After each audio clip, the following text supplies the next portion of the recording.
Енді бұл әйелдерге арналған не да, мотивация да бұл сөз ше, әйелдер сондай болса күшті болады деген. Ал кейбір жігіттер менің әйелім неге осындай болмайсың деген сияқты талап қойып жібереді да ананы, осыны мысалы естіп алып. Сонымен проблема болып кетеді.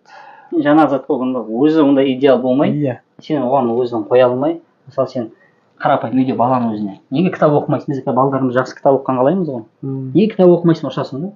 Сені әкесінен көрмеген адам кітап оқыған. Ол нағып кітап оқиды.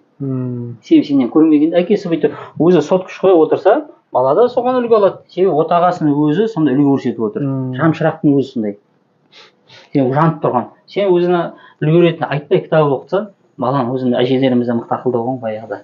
Көзі көре тұра, құлағы ести тұра, немерелерін оқуға, ілімге тарту үшін жаңағыдай кітап оқытқызбайды. Көзім көрмейді дейді екен, ана ынталандыру үшін кітапқа. Ананы оқиды. Осылап естімей қалдым дейді. Анаусын